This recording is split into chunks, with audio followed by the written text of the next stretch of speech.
Now, over the decades, there have been vastly different views on the merits of modernization in Tibet. Our reporter Wang Guan visited the region to find out how development there has given Tibetans more life choices and more innovative ways to preserve their culture.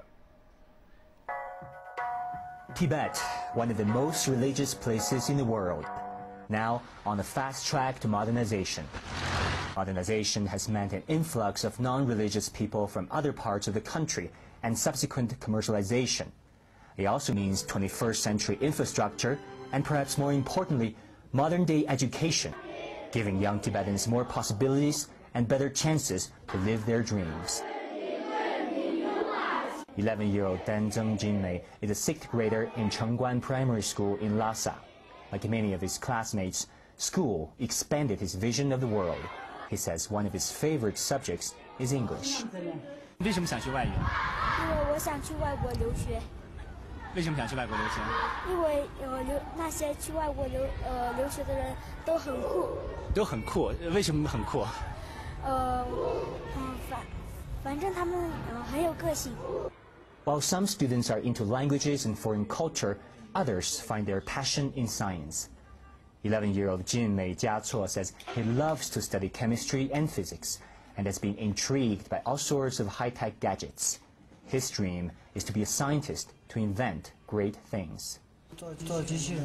When I grow up, I want to invent a robot that can help police catch thieves. The robot, I hope, would also remove debris after an earthquake. Modernity does not just make young Tibetans well-rounded and cosmopolitan, it takes them back to their roots. A decade ago, the Tibetan language found its way onto computer and the internet. That helps these children write and navigate the cyberspace in their mother tongue.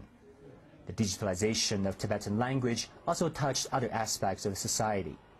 The Tibet Daily is one of the best-selling local newspapers. Since a computer-based input method was introduced to the newsroom, efficiency has been greatly boosted, and so has circulation. As a reporter who just graduated from college, Ciren Jiangjin hopes journalism in Tibetan will help some people remember their native culture. Nowadays, more and more young people, they even don't know how to speak Tibetan, in spite of their Tibetan, blood. It's important for them to realize that their language, their mother language, is really beautiful and has a really important place in Tibetan history. The person behind this wave of digitalization of the Tibetan language is Professor Nima Jashi from the University of Tibet. After 20 years of research, it's him who invented the first computer-based input system and Windows operation system in Tibetan. And he did not stop there. Recently, he and his team moved on to creating computer softwares and mobile phone programs in this ancient dialect. It must be a marriage of the ancient Tibetan culture and modern technology. In the era of information technology, Tibetan culture can only be preserved and promoted through the most advanced media.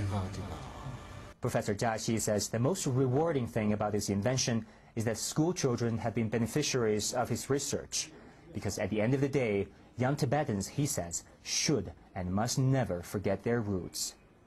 There has been constant concern that the influx of Han Chinese could erode Tibetan culture and religion, but Tibetans themselves refuse to let that happen.